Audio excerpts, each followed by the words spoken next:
Hey everybody, welcome! Gonna do a little bit of the Ur-Quan Masters, one of the best games of all time, currently. Do I have the star map with the constellations? You bet I do.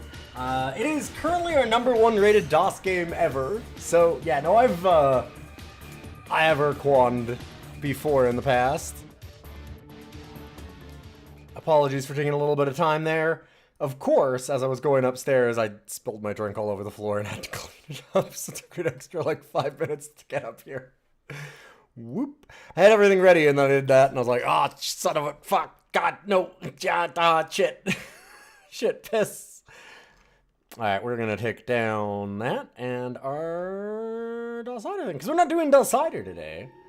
What we are doing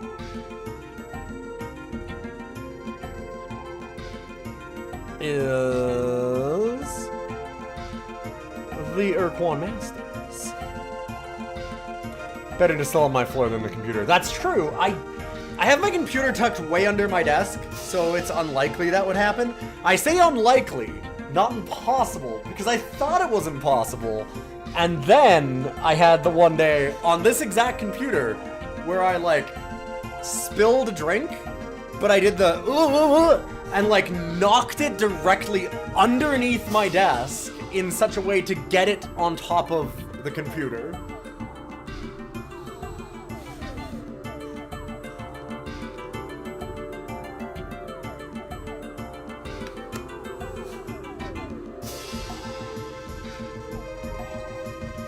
Just an incredible moment. If I just let it fall, it'd have been fine. It would have never gotten on it.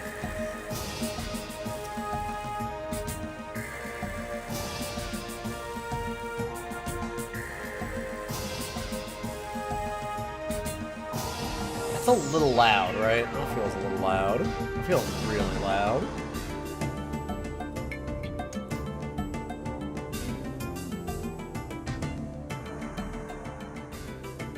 That seems a little bit better.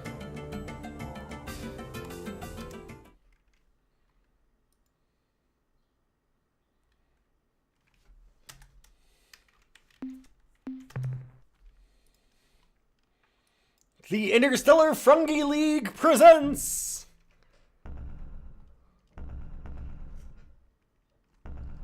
the Ur-Quan Masters.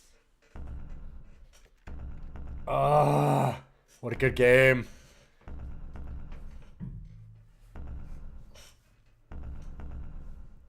Set free into the open source community in 2002.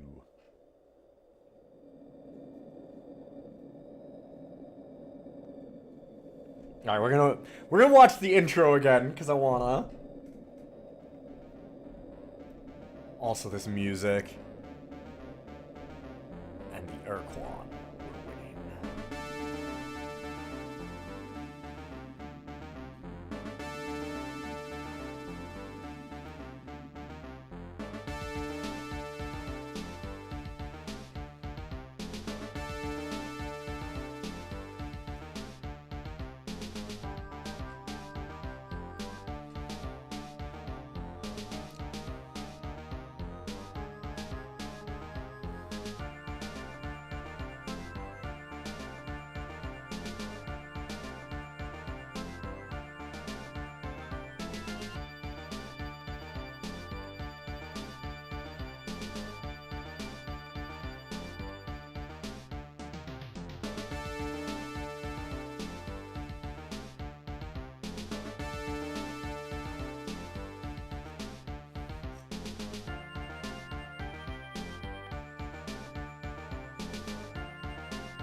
Oh, why did that? It's cropping it off, sorry.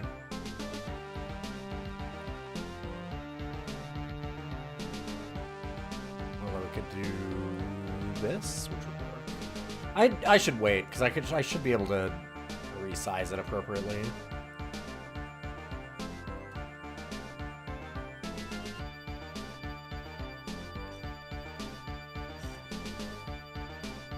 Get some settings.